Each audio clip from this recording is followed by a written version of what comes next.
বিষয়টা হইতেছে যে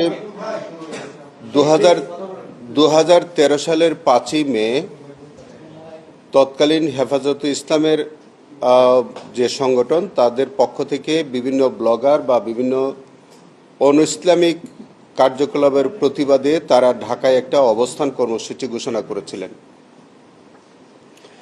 সেই অবস্থান কর্মসূচিটা ছিল যে আমরা অভিযোগ থেকে যেটা পেয়েছি যে সেই অবস্থান কর্মসূচিটা ছিল যে ঢাকার যতগুলা এন্ট্রি পয়েন্ট আছে সেই এন্ট্রি পয়েন্টগুলোতে তারা অবস্থান কর্মসূচি ঘোষণা করেছিল। তো সেইটা তৎকালীন সরকার শেখ হাসিনার নেতৃত্বাধীন যে সরকার ছিলেন তারা এটাকে বাধা দিয়েছিল। তারা পরবর্তীকালে মতিঝিলে যেটা শাপলা চত্বর সেই জায়গায় তারা একটা অবস্থান কর্মসূচির জন্য সরকারের অনুমতি চেয়েছিল। সেই অনুমতিটা প্রথমে সরকার দিতে চায়নি। পরবর্তীতে 11টার দিকে বা 11টার কিছু সময় পরে শাপলা চত্বরে অর্থাৎ মতিঝিলে তাদেরকে একটা সমাবেশের অনুমতি দেয়। আমি ফ্যাক্টসটাই বলি। তো সেখানে তারা যখন ওখানে সমাবেশ করতে আসে তখন আওয়ামী লীগ কার্যালয়ের সামনে যখন আসে গুলিস্তানে, তখন কিন্তু তারা একটা পুলিশ এবং তৎকালীন আওয়ামী লীগের একটা হামলার শিকার হয়। সেখানে একজন নিহত হয়েছিল, আপনাদের মনে আছে হয়তো। এবং পরে এটারই ধারাবাহিকতায় কিছুক্ষণ পরে আরও 2 জনের নিহত হওয়ার ঘটনা ঘটে।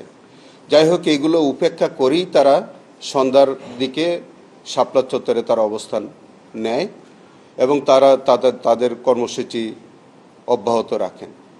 কর্মসূচি অব্যাহত থাকা অবস্থায় কিন্তু পুলিশ এবং আওয়ামী লীগের কর্মীদের দ্বারা তারা হামলার শিকার হয়েছিল। কিন্তু তাদের অনুষ্ঠানটা লাইভ ব্রডকাস্ট হচ্ছিল। মধ্যরাতে অর্থাৎ 2:30 দিকে আপনার তাদের ওই সমাবেশের উপরে অতর্কিত হামলা চলে। বলা রাখা ভালো, 2:30 আগেই কিন্তু প্রায় 18 থেকে 20 জন লোক কিন্তু হতাহতের ঘটনা ঘটে এবং যখন মধ্যরাতে আবার হামলার শিকার হয় তখন আরও হতাহতের ঘটনা ঘটে। এই সব মিলিয়ে শাপলা চত্বরে আমাদের এই পর্যন্ত তদন্তকারী কর্মকর্তার যে তদন্তে যেটা উঠে এসেছে, এই পর্যন্ত শুধু শাপলা চত্বরের বা ঢাকার মধ্যে 32 জনের নিহত হওয়ার ঘটনা ঘটেছে। এই 32 জনের পরিচয় আমরা শনাক্ত করতে পেরেছি।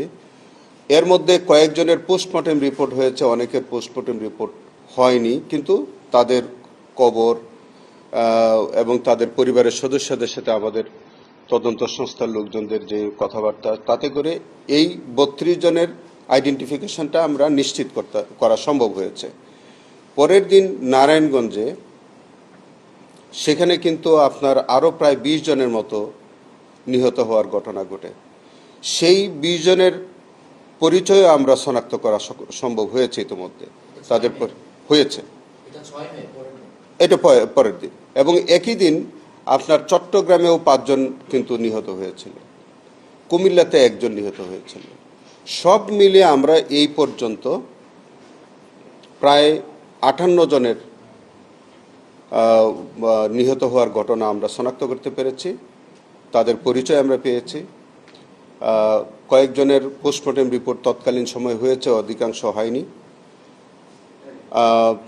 এবং তাদের পরিবারের নিহতদের পরিবারের সদস্যদের সাথে কথাবার্তা হয়েছে সব কিছু। ইতিমধ্যে আমাদের তদন্ত কাজ প্রায় শেষ পর্যায়ে। আমরা আসামিদের নাম তদন্তের স্বার্থে প্রকাশ করা সম্ভব হচ্ছে না। আপনারা জানেন ইতিমধ্যে কয়েকজন আমাদের তৎকালীন পুলিশের আইজিপি উনি গ্রেফতার আছেন এই কেসে।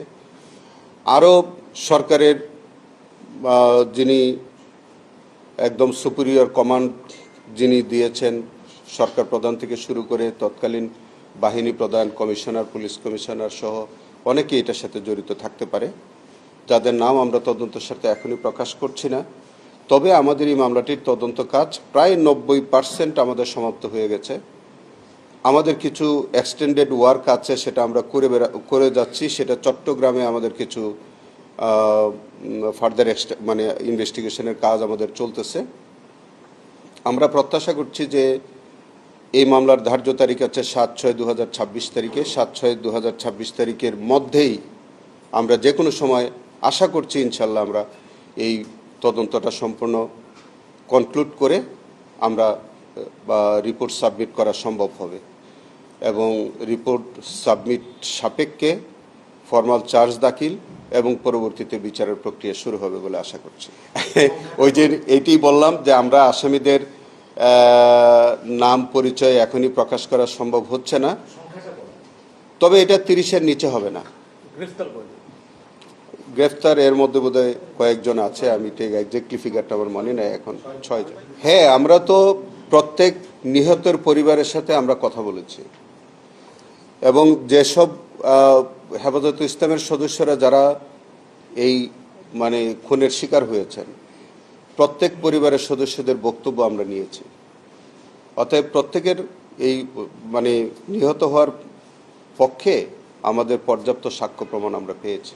এর বেশি আর আমরা কিছু বলছি না, তবে নিশ্চয়ই আইন শৃঙ্খলার বাহিনী আছে, আওয়ামী লীগ এই সংগঠন জড়িত আছে, সরকার জড়িত আছে এর মধ্যে। ওনার ব্যাপারটা আমরা ইনভেস্টিগেশন চলছে।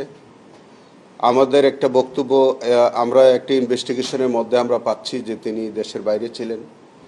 যদি তিনি দেশের বাইরে থেকে সেটাও আমরা পর্যালোচনা করে দেখছি।